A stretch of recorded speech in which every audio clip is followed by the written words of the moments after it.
Tayo po ay manalangin. Let's pray in the Holy Ghost.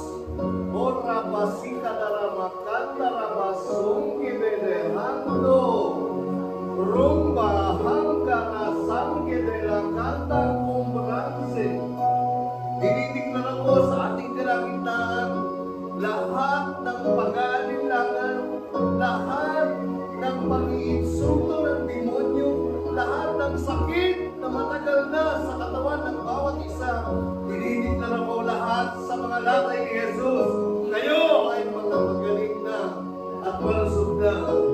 In Jesus' name. At sa umagang ito, patuloy tayong maging matabang lupa na tamnan ng mga kapahayagan ng lahat ng tinapos na gawa ng Panginoong Jesus, ang kanyang death, burial, and resurrection may manifest into and for our lives. Ito po ang aming dalangin. Ang lahat ng glory sa iyo, Panginoong Jesus, sa amin ang lahat ng benepisyo ng krus ng Kalbaryo. Sa pangalan ni Jesus, ang lahat mo ay magsabi na Amen! Hindi ko kayo marinig! Amen! Praise the Lord! Magandang umaga po sa aming mga kapatid nandiyan sa live streaming at yung mga kapatid natin na hindi nakahapon ngayon. Watch our live streaming every Sunday at 7 p.m. So like nyo po yan, mag-comment po kayo dyan, at pakishare nyo rin po yan sa inyong mga kakilala at kaibigan. Kung kailangan nyo po ng prayer, mag-comment po kayo, mag-message po kayo dyan sa aming Facebook Live at dyan po sa aming YouTube channel. Tayo po ay magbulay ng salita ng Diyos. Sabay-sabay, basa!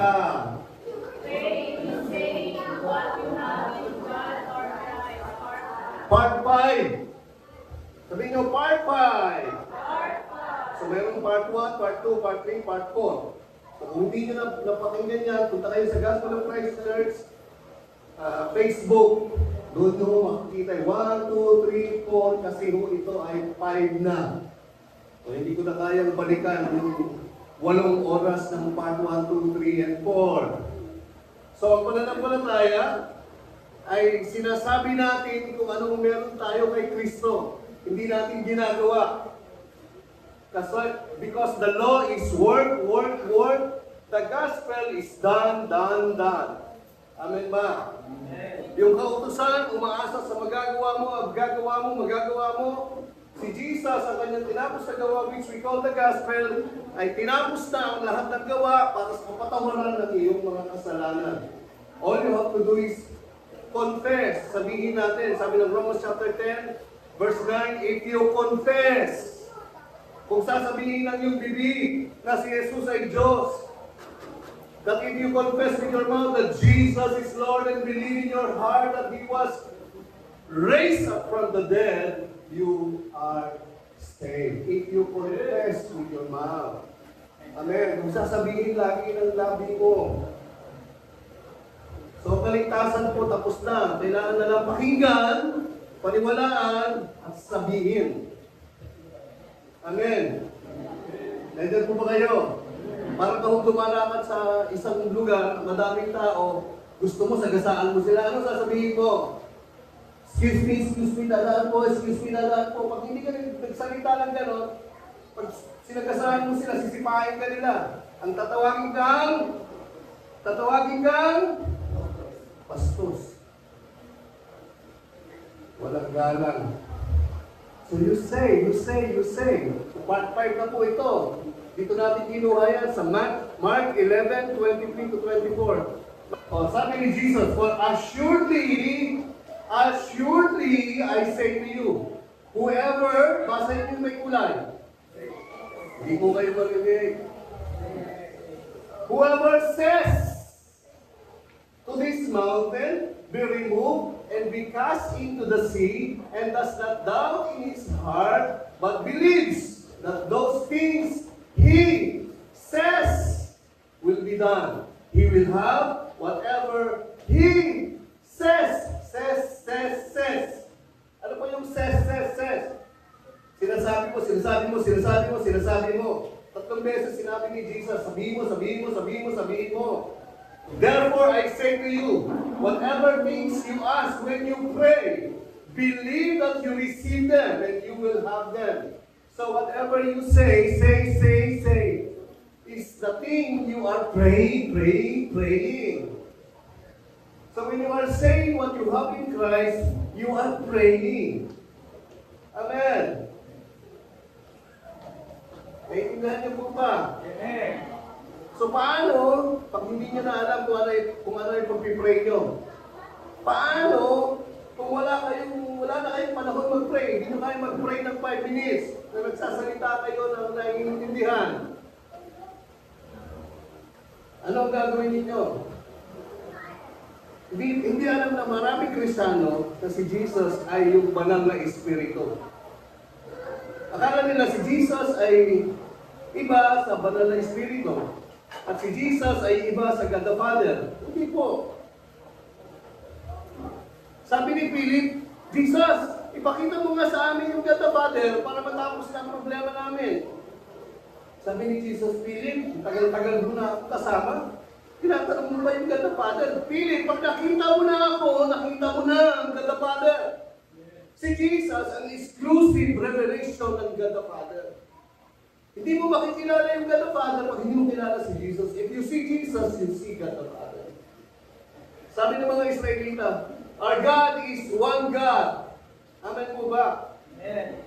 Sabi ng Isaiah chapter 9 verse 6, sabi kay Jesus, unto us a child is born, at unto us a son is given, and the government shall be upon his shoulder. He will be called Wonderful Counselor, Mighty God, Everlasting Father. Si Jesus, Everlasting Father. Amen. Matagal na tayong mga Kristyano, hindi pa rin natin naiintindihan. Si Jesus, ang imahe ng Diyos na nagkatawang tao. Pag nakita mo si Jesus, makikilala mo na yung Diyos. Mahiintindihan mo na yung Diyos. Yung Diyos na hindi nakikita, nagkatawang tao. Sabi ng anghel kay Mary, Mary, you will born a son and you will call his name Emmanuel. That means God with us. Sabi ng 1 Timothy, that God was manifested in the flesh. Amen. So anong relation niya pastor sa prayer? So pag hindi mo alam, anong sabi ni Paul? Sabi ni Paul, tingnan niyo po ito. This is a revelation. And so it is written, the first Adam, referring to Adam of Genesis, became a living being. The last Adam, referring to Jesus, became a life-giving spirit. Sabi ng Amplified, so when it is written in the scripture, the first Adam became a living soul, an individual. The last Adam, Christ, became, a life-giving spirit, restoring the dead. Restoring the dead. Tayo bilang hindi pa mananampalataya, we are dead. Nung na-born again tayo, nabuhay tayo. At habang nananampalataya tayo, lahat ng bahagi ng katawan nyo na patay. Patay, hindi pa ako galit. Papaliwanag ko. Pastor, laging galit. Hindi pa ako galit. Lahat ng patay. Sabihin ko, pag may mga patay dyan sa part ng katawan nyo, nagmamalfunction na yan. Ibig sabihin, dead.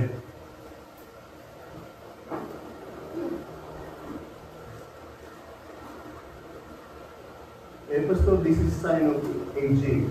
It's dead, man, dead. You want to give life to that dead part? You listen to this. You listen to this message. Sabi ni Jesus, pupunta na ako sama. But don't worry, I will give you another comforter. Sabi sa Greek, alos, the same like me. He will live with you. He said, ask me. The Holy Spirit, the last Adam, the resurrected Jesus Christ, which is the last Adam, became a life-giving spirit. Sa Tagalog, ganyan din ang nasusulat. Ang unang tao na si Adan ay naging buhay na kaluluwa. Basta, itunay nila. 1, 2, 3. Ay Espiritu! Nagbibigay buhay. Christ in you, the hope of glory. Christ in you means the Holy Spirit who is in you is Christ in you, the hope of glory. Amen. So, kaya binigay yung Holy Spirit, si Jesus, in the form of the Holy Spirit. Amen po ba? Nandiyan po ba kayo?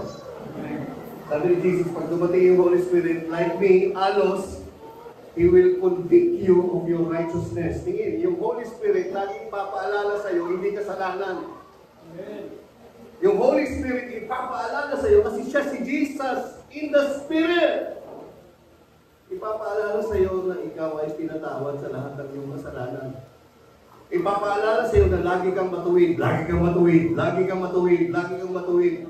Si Jesus, as a Spirit living inside you, convincing you that you are righteous, that your sins are forgiven. Ano? Bakit po ba pinatawad ang kasalanan? Tingin po kayo sa akin. By virtue of His death, burial, and resurrection, yan po forgiveness of sin. Hindi po kumpisan. Hindi po paglayo sa kasalanan. Kundi ang pananampalataya kay Jesus. That's the forgiveness of sin.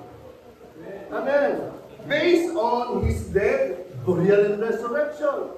Not anything that you do, anything that you act, anything that you will accomplish in life. Hindi po yun ang kapatulan ng kasalanan. Tandaan niyo po ba?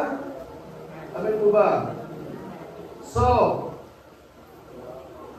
kaya sabi ni Jesus, ito po after the cross, buhay na si Jesus sa mga patay nung sinasabi niya to na sinusulat ni Luke. Ang writer ng Book of Acts, si Luke, sinulat niya yung sinabi ni Jesus. Sinabihan niya yung kanyang mga disipulo. 500 and all. Kaya lang, 120 lang yung natira. Sabi niya, you shall receive, basa. Power! Hindi yung ang basa dyan, hindi. You shall receive power. Walang power. Basa, you shall receive power. Power. Wala akong power. Tatanggap kayo ng kapangyarihan. Wow! Kapangyarihan. Sa Greek, dunamis, dynamo, dynamite. When the Holy Spirit has come upon you. When Jesus, who is the life-giving Spirit, come upon you. Pagnanahan na siya sa iyo. At kayo ang magiging patotoo ko sa Jerusalem. Kaya binigay yung Holy Spirit with the power para i-witness natin yung gospel. Hindi yung katalinuhan mo, hindi yung kapugihan mo, hindi yung kayamanan mo. I-witness yung gospel. I-witness yung death, burial, and resurrection ng Panginoon. I-witness si Jesus Christ para lahat ng tao ay maligtas. Ang buhay niya hindi patalinuhan, hindi pagalingan. Kung hindi, puspos ng banal na espiritu ng kapangyarihan para i-witness ang death, burial, at resurrection ni Jesus. Kaya sabi ni Paul, hindi ko ikinalihiya ang mabuting balita patungkol kay Kristo sapagkat ito ang kapangyarihan ng Diyos sa ikaliligtas ng lahat, mga Hudyo muna at mga Hintil. Sapagkat dito ang takwilan ng Diyos ay nahayag. I am not ashamed of the gospel of Christ, for it is the power of God unto salvation first to the Jews, then to the Gentiles. For in it, the righteousness of God is revealed. Amen. Hindi po para i-testify yung meron tayo sa buhay. lahat ng meron tayo ay isang basura lang. Amen.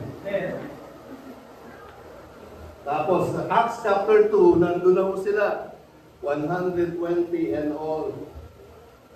When the day of Pentecost had fully come, they were all with one accord in one place.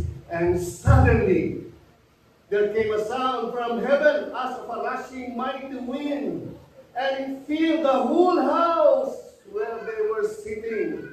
Nakaupo sila. Bakit po sila nakaupo? Sa Old Testament, yung mga priests nakatayo. Kasi they are performing the law for the forgiveness of sin. Walang rest, nakatayo.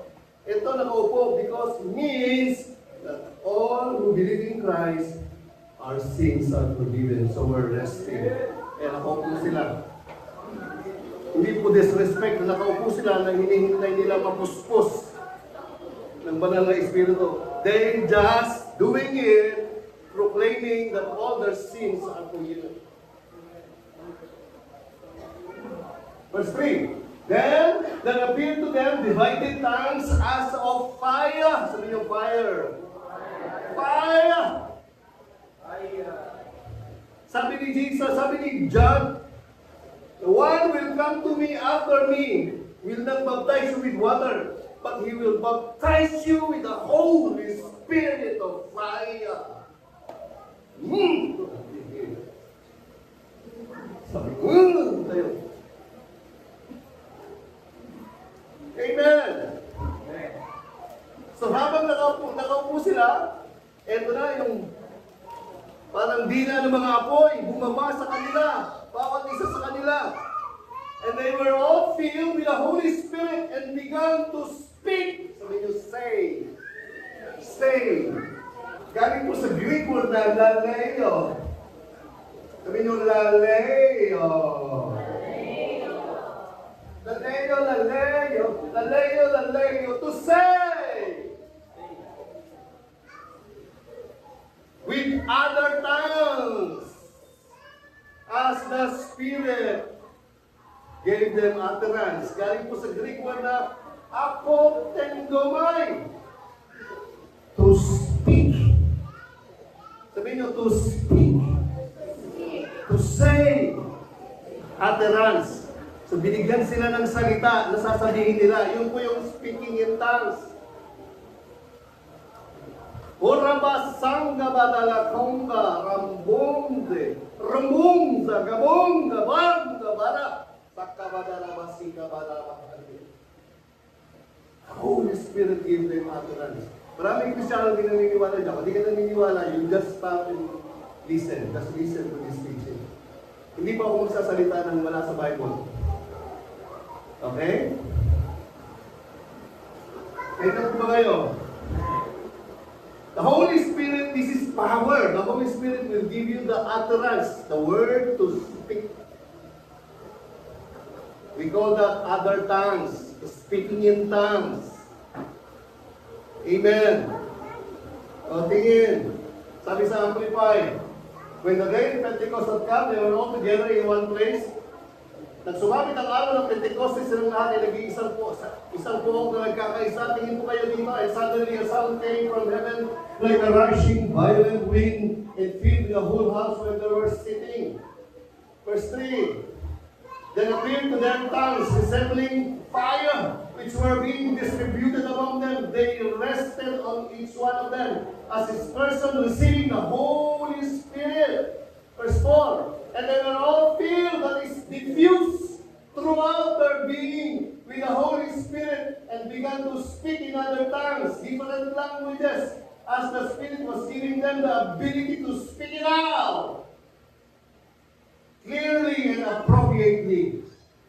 Silang lahat ay napuspos ng banal na Espiritu na simulang magsalita ng ibang mga wika ayon sa binigay ng Espiritu sa kanilang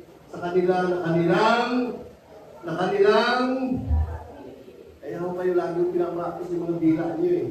Na kanilang rambarasang gabadabagan nilalasan mo ng comprehensive. Bakit binigay yan? Bakit binigay yan? hindi yan importante sa isang Kristiyano, bakit sinulat-sulat ba yan? Dapat binuro lahat yan sa Bible. Pag binuro yan sa Bible, magagaling tayo ni Jesus. Sino yung Holy Spirit? Si Jesus!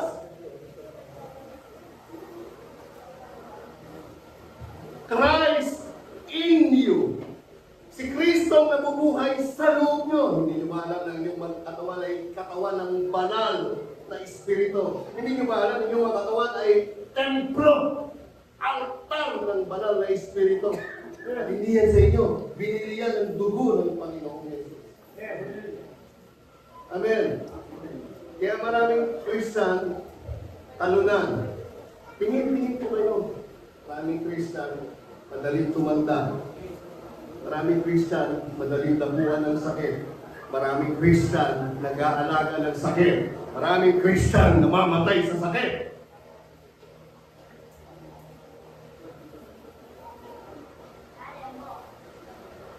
Kasi pastor, hindi niya talaga ang buhay, tumatanda na. Yan ang binig mo. Amen ba? Amen. Oh, listen to this. Oh, tinigil mo ito. Sabi ng Romans 8:26 to 27, so that's power. Naalala niyo sabi ni Jesus sa Mark 16:15? Go in all the world and preach the gospel to all nations, baptizing them. Those who believe will be baptized. Those who believe are baptized, and in my name you can cast out demons, and you speak, sabi ni Jesus, in tongues. And you will lay hands to the sick, and the sick shall recover. And no demons no evil will harm you. Bakit inuna yun? Bakit inuna yung speak? Before demons, evil, before sickness. Because speaking is the gift, is the Holy Spirit speaking in our behalf. That is power. Sabihin nyo. Ulit, 1, 2, 3. Power.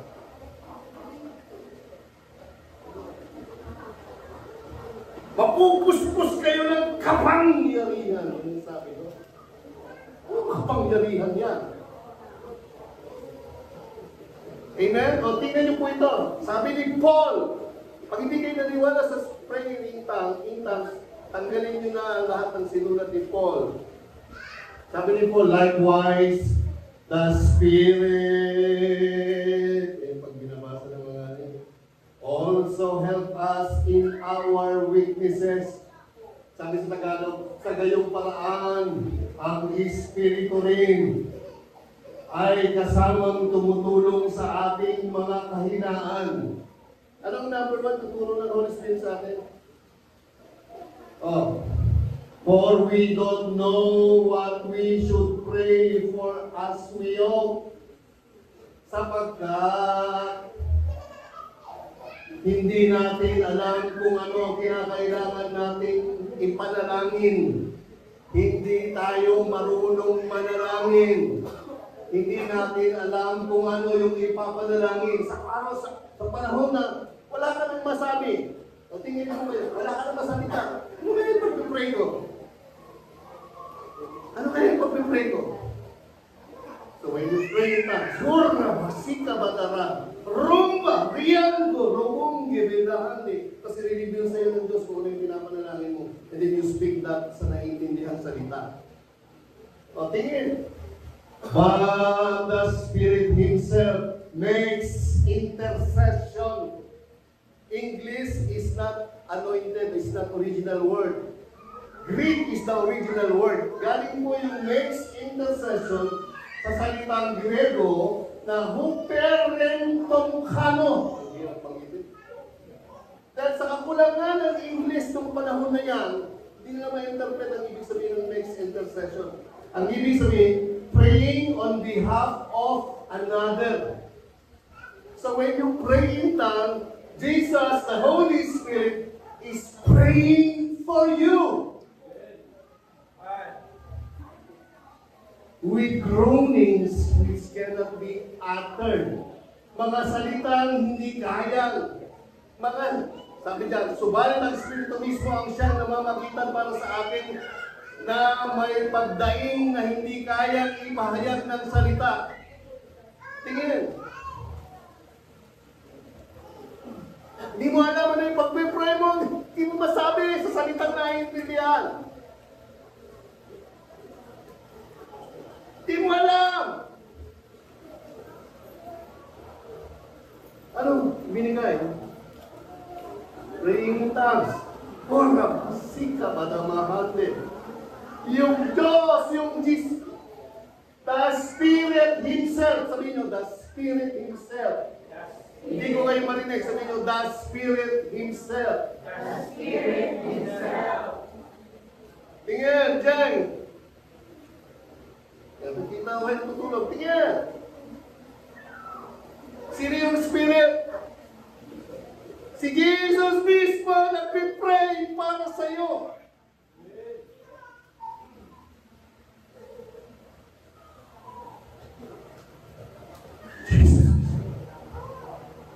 Ano gusto nyo kayo mag-pray? Hindi nyo nga alam eh. Hindi nga natin alam eh. So the moment you pray in tongues, sabi ni St. Paul, yung banal na Espiritu na, yung si Jesus na ang nananalangin para sa iyo.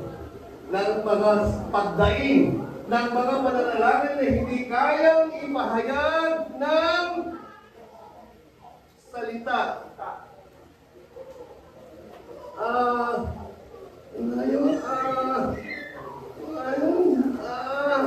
Hindi mo kaya ano.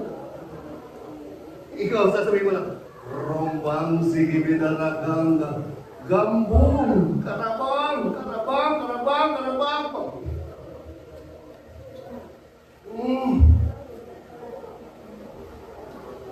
Amen ba? You want more? So, pag hindi mo na alam kung ano yung pamanalahin, dapat ka mag-pray. So, sa umaga, pag-isip mo, nag-pray na si Jesus in your behalf. Using your mouth, using your tongue. Tingin, sino nagpipray dito na nakaupo kayo, isang oras nagpipray kayo na sinasabi nyo, Lord, dinadalang, hindi, madalas lang namin, Lord, salamat po sa araw na ito, buhay po ako, salamat, may pagkain kami, salamat, may ganito kami, ang daming pera, salamat, pagpalain mo kami, pagpalain mo anak ko, pagpalain mo asawa ko, pagpalain mo apo ko, yun lang ang alam ko pray eh.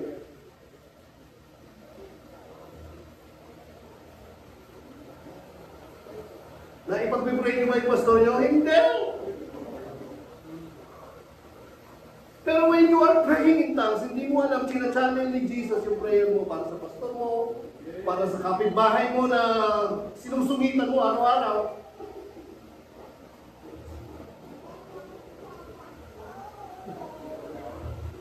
Kapitbahay ko na yan, napakayabang. Kung makatingin ka, titignan mo. Pero when you pray in tongues, hindi mo alam, kasama mo yung pinipray siya kasi si Jesus mismo nag-pray in your behalf. Amen. That's why it was given to us. Daming Christian, hindi alam yan eh. Pinuturuan tayo mag-pray. Kasi nga hindi tayo marunong mag-pray at hindi natin alam kung ano yung pag-pray. Hindi nyo namabanggit yung pastor nyo sa prayer.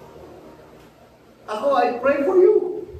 That's why I pray in tongues every day. I'm praying for all of you individually. Bawat isa sa inyo, dyan. Pinagpipray ko kayong dalawa. Palagi! In the Spirit.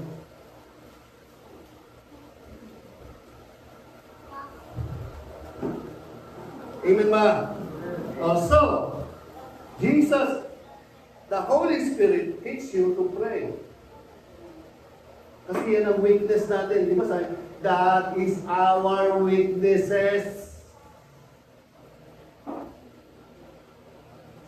Yan ang kahinaan natin. Mag-pray. Oh, salamat kayo sa Holy Spirit. Next. Now, tingin. Now, He who searches the hearts knows what the mind of the Spirit is. Because He makes intercession for us. Right? Now, ang galing ko, tinan niyo po.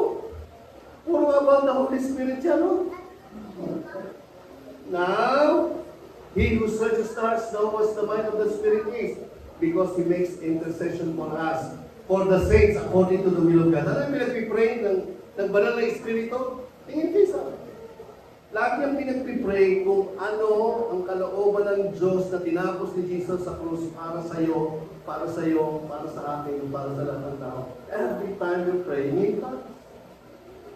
Kurabasang ka ba darahang yun Kumbrangzi. Akala mo namumubra ng weta, hindi po.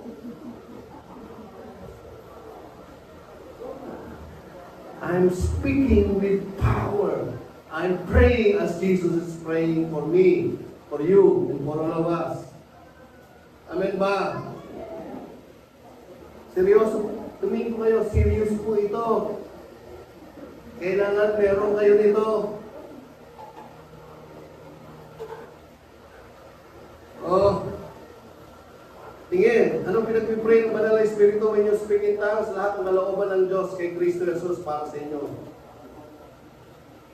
He makes intercession.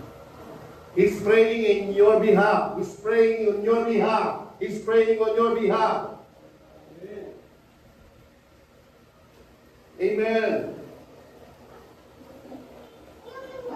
Kubrang sige bidarahang ngamarasing ka banalamakanda. Kasi hindi mo alam yung pag-pray. Bigla ka nalang kinakabahan. Bakit kaya ako kinakabahan? Tingin. Bakit kaya ako kinakabahan? Paano may mangyayari masama? Ano gagawin mo? Hindi mo naman alam kung ano yung mangyayari. You pray in tongues. Para yung mangyaring masama, hindi mangyari. Hindi mo alam, yung anak mo pa lang na nagdadrive, mangyayari ng mababangga siya. Hindi alam, mababangga siya. Bigla kang kinabahan. Yung napapanood natin sa sine, bigla bumagsak yung picture. Ako! Pasang! Tapos wala ka lang ginawa. Pagdating mo, nabalita ako, naku si Junior, na-aksidente, patay. Kaya pala, bumagsak yung picture niya kanina. Bubok, hindi kasi nag-pray. Hintayin mo pa. Kaya nga eh. Hindi. Pag gano'n, kinabahan ka na. Pray in tongues! Kamarasang gamana. Kasi ninibil sa iyo ng God. Ano mong demonyo? Kung sa anak mo man yan, pinapalayas kita. Pagbalik ng anak mo, naku na, muntik na kaming mabangga. Konti-konti na lang, patay kami. Bakit hindi namatay? Because the Holy Spirit pray in your behalf. Amen. Hindi mo alam yun. Naiintindihan niyo ba? Mas maganda kung ba yung ikaw yung nagsasalita o yung Holy Spirit? Kaya nga, pag wala na hindi mo na masabi. Kaya kahit pipi ka, makakapag-speak in tongues. Makakapag-speak in tongues. Naiintindihan niyo ba? Oh. Next. Sabi ng Ephesians 6:18. Tignan niyo po ito. Sabi ni St. Paul, praying always with all prayer and supplication. Where? Sa lahat ninyong pananalangin at pagdating ay manalangin kayong lagi sa pamamagitan ng... Ang sinasabi niya, manalangin kayo ng lahat ng klase ng pananalangin. Paano yung manalangin? Supplication, adoration, request. Paano? In the Spirit. Pray by praying in tongues. In the Spirit. Sa bagay na ito, mag-pray kayo na may buong pagkakaga pagdating para sa lahat ng mga banal. You see, you're praying. When I pray in tongues, I am praying for you individually. Kung kayo ay sasapit na sa aksidente, bigla kayong hindi ma-aksidente. Because your pastor is praying for you. Dapat inatake ka na. Dapat 5 years ago, nilibing ka na. Nagbuhay ka pa ngayon. Somebody is praying for you. In the Spirit.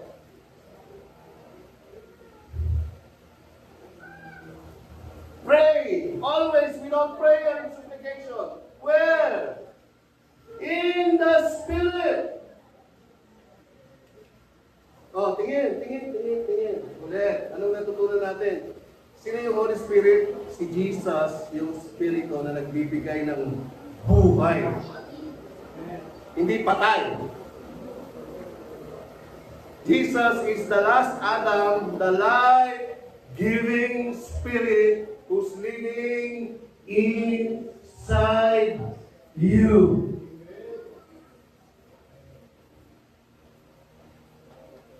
So when you pray in tongues, akala mo lang, nagwalalo ka lang. Habang naglalabag,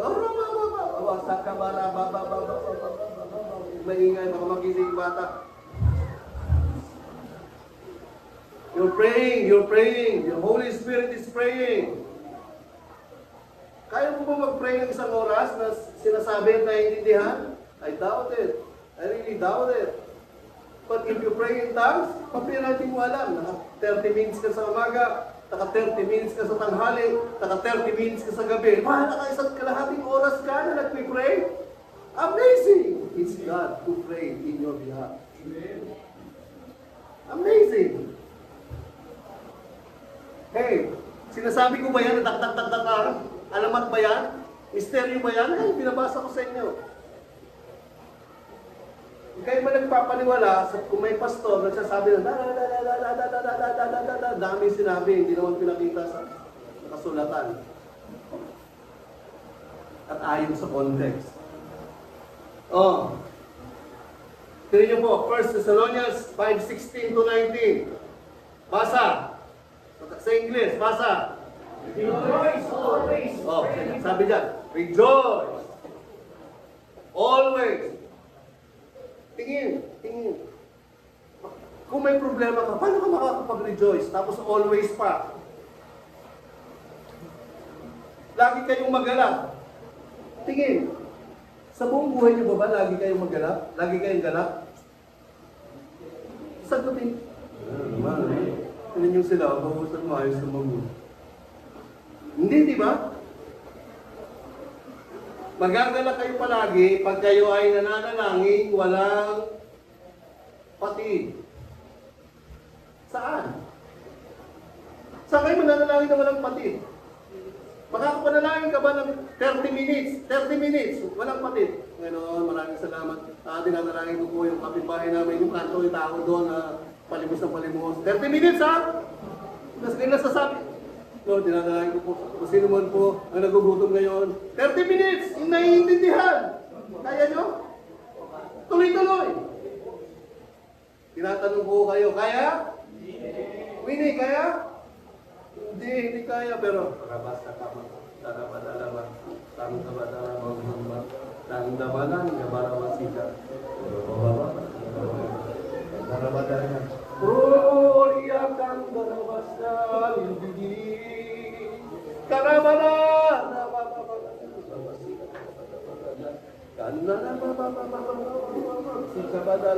30 minutes kaya mo yan. Pero yung salita naiintindihan? I doubt it. I really doubt it. Panalangin walang patid. Verse 18. In everything give thanks, for this is the will of God in Christ Jesus for you. Context is king. Verse 19. Do not quench the spirit. Huwag ninyong patayin ang ningas. Ano ang ningas ng banal na espiritu? Context. You rejoice always. Will you pray always? By praying in the Spirit. Pag hindi ka nagpipray in the Spirit, pinapatay mo yung ningas. Ano yung ningas? Anong sabi? You will see power. And then bumaba sa kanila, fire. Ningas! Patayin mo yung fire. Amen ba, Kuya Rico?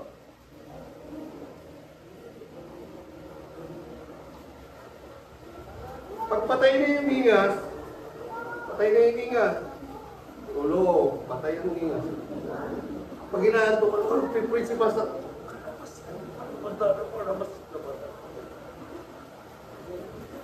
Ang ningas! Ang apoy! There where you rejoice always. There you pray always. There's the power of the Holy Ghost. There's the power of Jesus. Kaya mo basa-basa lang ang sinabi, rejoice always, rejoice always. Hindi yung tinitignan yung context. Kung magsaya tayo, magsaya. O kung may problema ka, makakapagsaya ka ba?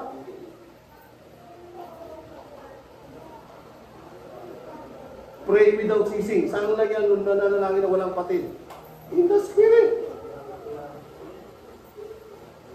In the Spirit. Amen. Huwag niyong patayin. Ang fire. Amen. Yan po yung nakasulat sa Leviticus. Sabi niyo po, and the fire of the altar shall be kept burning on it. It shall not be put out. The priest shall burn the wood on it every morning, and lay the burnt offering in order on it, and he shall burn on it the fat of the peace offering. Continuous prayer. The fire of the Holy Ghost. Hindi na mo yung sacrifice, hindi na tapos na yan, tinapos na ni Jesus yan. Let the fire burn continuously. O rabas ang kabataraba. Pag tamad na tamad ka na, pray! Pray! Ano pray? Pray in tongues. Pag hindi mo natutunan to, umamatay ka sa sakit. I tell you. Oh, look at this. Tingnan niyo po ito. Oh, tingin po kayo. Tingin, tingin. Si David po ang sumusulat nito. Panoorin niyo to. Sabi siya, i-dispose natin ang lahat ng yabang ng tao. Tinuro mo si Jesus. Oh, tingnan niyo. Bless the Lord of my soul, and forget not all His benefits, who forgives all your iniquities, who heals all your diseases. Saan nangyari yan? Sa krus. Purihin mo ang Panginoon. Huwag mong kalimutan ang lahat ng kanyang benepisyo. Yung Panginoon na namatay at napako sa krus at pagkatapos nilibing, pagkatapos ng 3 araw ay nabuhay na magmuli. Lahat ng benepisyo niya, pinatawad ang lahat ng iyong mga kasalanan, pinagaling ang lahat ng iyong sakit. Lahat! Sabihin niyo lahat. Sabihin niyo sa sarili niyo, oy katawan, lahat ng sakit ko, pinagaling ng Jesus. O, tingin. Tingin dyan. Ito, verse 4. Who redeems your life from destruction, who crowns you with loving kindness and tender mercies. O, tingin. Who satisfy your mouth. Sabihin niyo, mouth. With good things. Para yung kabataan mo ay marinyo na katulad ng isang agila. Yung bibig mo, nilagyan ng good things. Para yung kabataan mo ay marinyo, mabago katulad ng isang agila. Pakipatay ng ilaw, panoorin nyo to.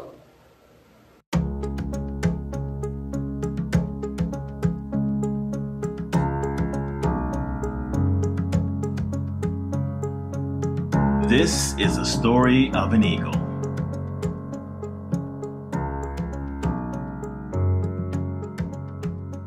An eagle has the longest lifespan of its species.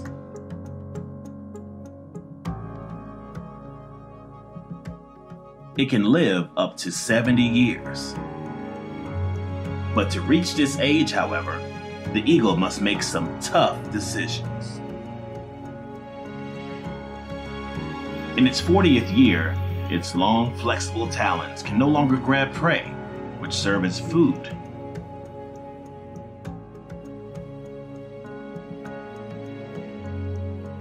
Its long, sharp beak begins to bend.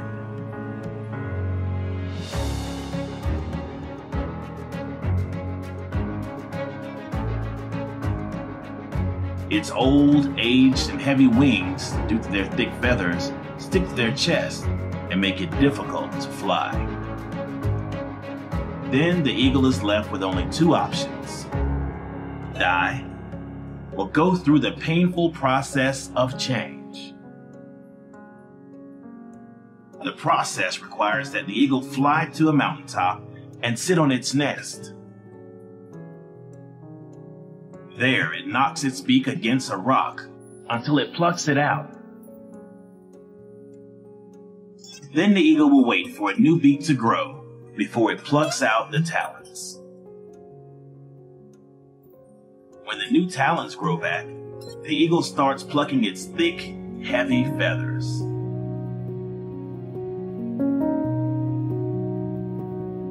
And after this, the eagle takes its famous flight of rebirth and lives for another 30 years. Why is the change needed?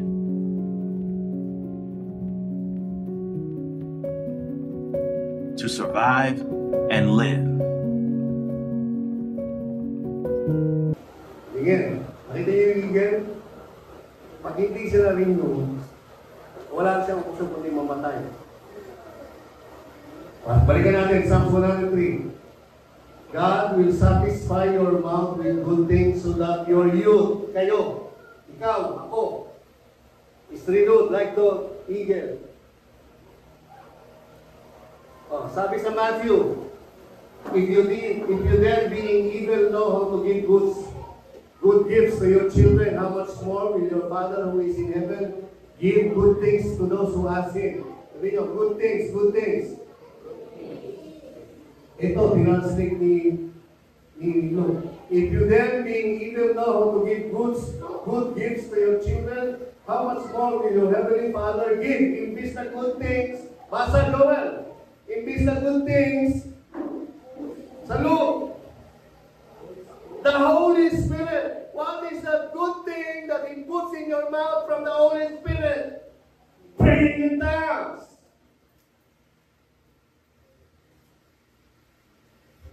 Kumrang si Kevin Rabakanda. Sabi niya, pag yan binigay niya, para yung youth mo, hindi gayot.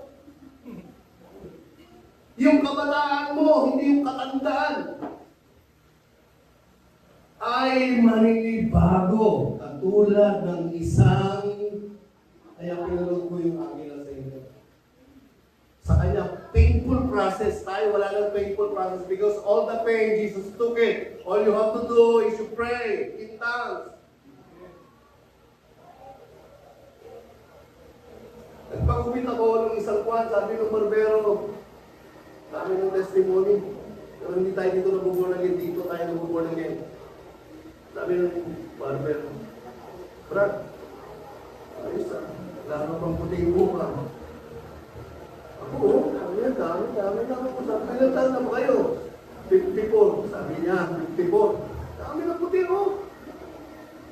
Wala akong puti talaga. Sabi ko, ilang taon na ho kayo? 54. Ako, tanongin niyo. 58. Layo. You know what I'm thinking? This.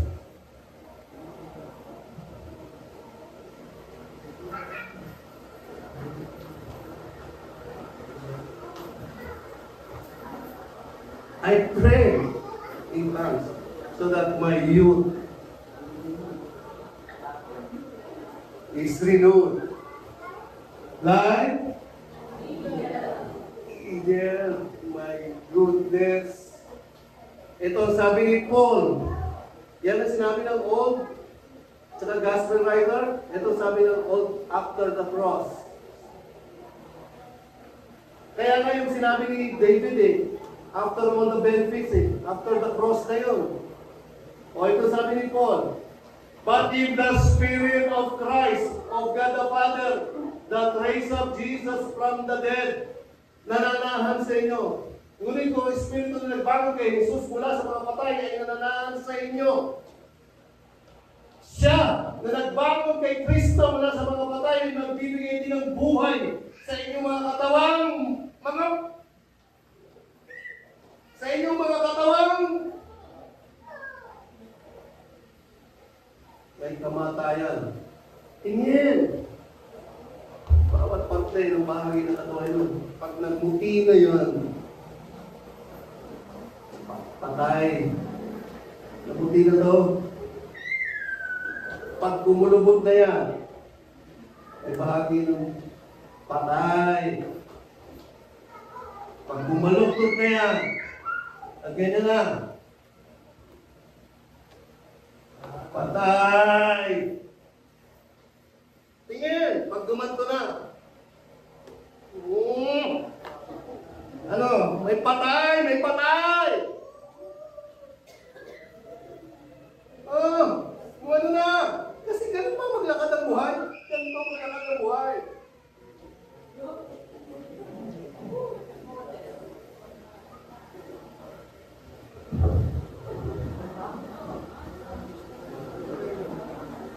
Yan lang paglalakad ng buhay. Pero pag ganito ka na maglakad,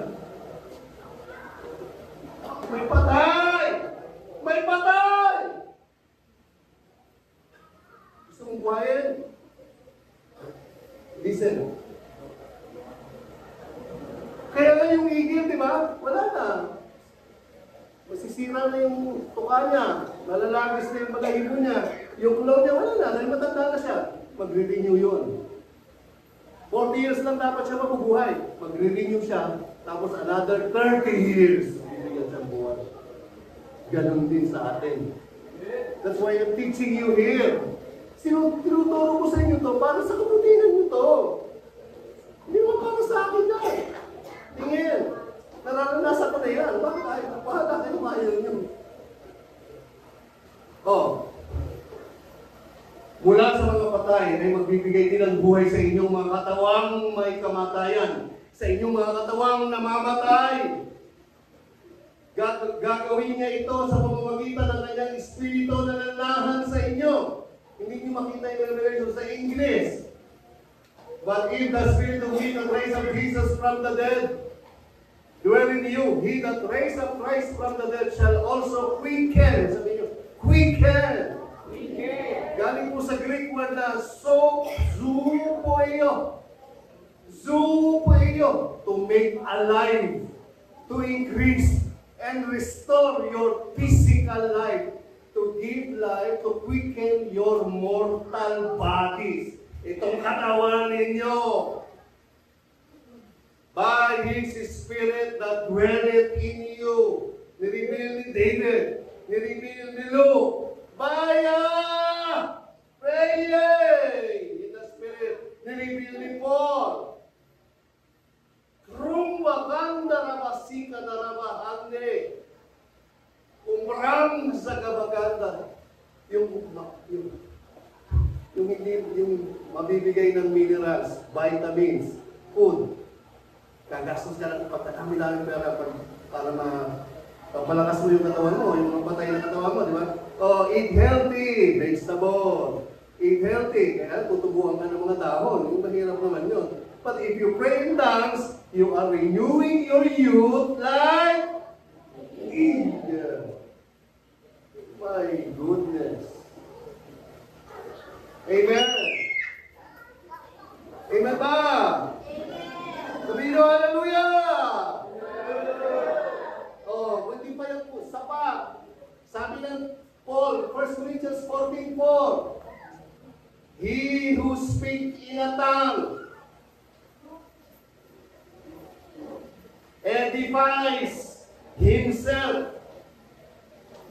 Oh, kinuha ko yung salitang edifies. Oikodomio. Yung oiko, house. Yung domio, repair or build. Every time you pray, speak in tongues, you say in tongues, you are repairing yourself, your mortal bodies. Pag may sakit yan, pakibalik ka. Kung may part yan na masakit, kung may part dyan na namamatay na, patay na, you pray in tongues. Dinideklara mo, this body is healed, this part is healed, tapos pray in tongues. Lagi-lagihan mo, balik mo, pakibalik mo. Amen. Ang nagsasalita ng ibang lingga ay nagpapatatag sa sarili niya, ngunit ang naghahayag ay nagpapatatag sa iglesia. Pag sa Tagalog lang, nagpapatatag lang. Sa English, nire-repair mo yung katawan mo, yung bahagi ng katawan mo na patay na. Amen ba? Nandiyan po ba kayo? Praise the Lord! Hallelujah!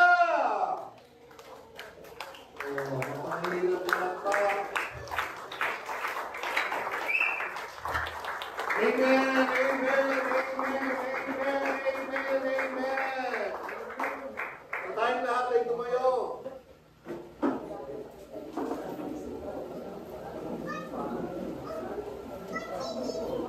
Tayong lahat ay tumayo. And let's start to pray in the Spirit. So ano pong natutunan natin ngayon? Ang Holy Spirit ay si Jesus na nakatira sa inyo. Ang Holy Spirit tuturuan kayong manalangin. Amen po ba? Yung Holy Spirit tuturuan kayong manalangin sa iba, para sa ibang tao, para sa pamilya nyo.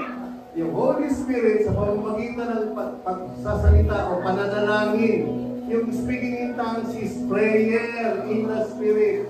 Praying, praying, praying, praying. Sino yung nagpipray? Si Jesus na nakatira sa inyo, nagpipray para sa inyo, para sa pamilya nyo. At last, but not the least, para palusugin kayo. Yung mga patay na bahagi ng katawan nyo, sa loob man yan, sa puso, sa lang, sa ugat, sa buto, sa dugo, sa kidney, sa stomach, o sa babae, sa breast, lahat yan. Lahat ng patay dyan, ibig sabihin ng patay, cancer, mga cancer yan. Bubuhay yan. Lahat ng cancerous ilalabas ninyo at papalitan. Parang kabataan, katulad ng agila. Let's close our eyes. Nandyan po sa bibig niyan, kung hindi pa kayo nagpipray in tongues, nasa bibig niyan. Buksan nyo lang ang inyong bibig. In the name of Jesus. Pwede mo ba mag-hawak lahat ng kamay? Yung linya na yan, itong linya nyo to, linya ngayon. Yung linya na yan, mag-hawak po ng kamay. Huwag lang po kayong tumahimik. Buksan nyo yung bibig ninyo.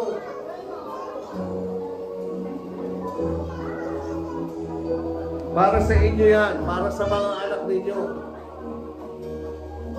Oh, let's pray in the name of Jesus.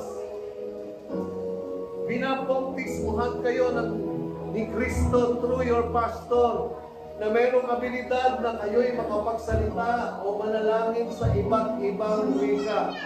Nasa bibig niyo yan. Open nyo lang po yung bibig nyo at lalabas yung salita na yan na ipapanalangin nyo. In Jesus' name, I baptize you with the Holy Spirit. Pakikunik nga doon, pakikunik. Connect ka, connect. Connect lang. Connect lahat. Connect lahat. Connect lahat. Binabautismuhan ko kayo sa pangalan ni Jesus. Ng kapangyarihan ng banal na Espiritu na kayo ay makapagsalita at manalangin sa banal na Espiritu. 1, 2, 3. Open your mouth. Buksan niyo ang bibig.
Hallelujah.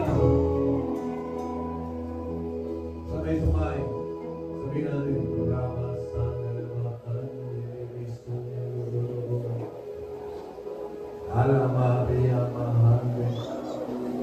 glory, glory, glory, glory, glory, glory, hallelujah.